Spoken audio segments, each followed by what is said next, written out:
తెలియచేయండి. నటభూషణ శోభన్ బాబు వీరాభిమన్యు సినిమాలో ఒక సోలో హీరోగా నటించాడు. ఆయన ఆ సినిమాకి ఆయనకు అవకాశం రావడానికి ఎన్టీ రామారావే కారణం.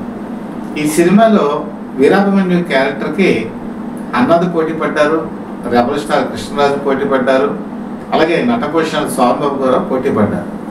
ఎవరికి ఈ పాత్ర ఇవ్వాలి అని ఆలోచించినప్పుడు ఎన్టీ రామారావు అభిప్రాయం అడిగితే శోభన్ బాబు వైపు మొగ్గు చూపించారు. ఎందుకంటే అంతకుముందు నతనశాలి సినిమాలో అభిమన్యుడి క్యారెక్టర్ని బాగా పోషించారు, ఆయనకి నచ్చింది కూడా ఎన్టీ రామారావుకి. ఇక్కడ నిర్మాత డూండీకి ఏమో అన్నల చేత ఆ వేషం వేయించాలని ఉంది. మరి విక్టరీ మధుసూదన్ రావును ఎన్టీ రామారావు అభిప్రాయం ఏదైతే అదే తన అభిప్రాయం అని చెప్పి శోభన్ బాబు వైపే మొగ్గు చూపించారు. సో ఇష్టంగానే డూండి ఆ క్యారెక్టర్కు ఒప్పుకున్నారు.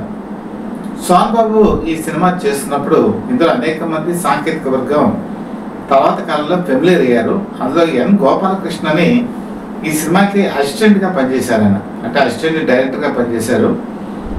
శోభన్ బాబుకి డైలాగ్ డెలివరీ కానీ, ప్రాంప్టింగ్ కానీ, అలాగే ఏ విధంగా నటించాలి మెలకులు కానీ ఈ ఎన్ గోపాలకృష్ణ చెప్పేవారు. ఎందుకంటే అంతకుముందు ఎన్టీ రామారావు సినిమాల్లో కూడా ఈయన పనిచేశారు కాబట్టి ఈ పౌరాణికాల మీద మంచి గ్రిప్ ఎక్కువ. ఈ సినిమా కూడా అద్భుతంగా వచ్చింది. ఒక విధంగా చెప్పాలంటే వీరాభిమన్యు సినిమానే శోభన్ బాబుకి ఒక మంచి బ్రేక్ ఇచ్చినటువంటి చిత్రం. ఇందులో కాంచన కూడా చూసుకుంటే కాంచన ఇంగ్లీష్ బాగా మాట్లాడుతుంది, ఆవిడకి సాంస్క్రిట్ తెలుగు మాట్లాడటం కష్టం. సో ఎన్ గోపాలకృష్ణ కాంచన కూడా మంచి ట్రైనింగ్ ఇచ్చారు. సినిమా అంతా బాగా కంప్లీట్ అయిపోయింది. విజయవాహినిలో సెటిల్ వేశారు, బాగా తీశారు. అంతా అయిపోయిన తర్వాత శోభన్ బాబు ఆ సినిమాలో పనిచేసినటువంటి టెక్నీషియన్స్ అందరికీ కూడా సన్మానం చేశారు. ప్రతి ఒక్కరికి కూడా పూడదండలేసి అభినందించారు. ఈ హీరోగా నేను చేసిన దానికి మీ సహకారం చాలా ఉంది, మీ వల్లే ఇంత బాగా నటించానని చెప్పి వాళ్ళకి కితాబ్ ఇచ్చారు.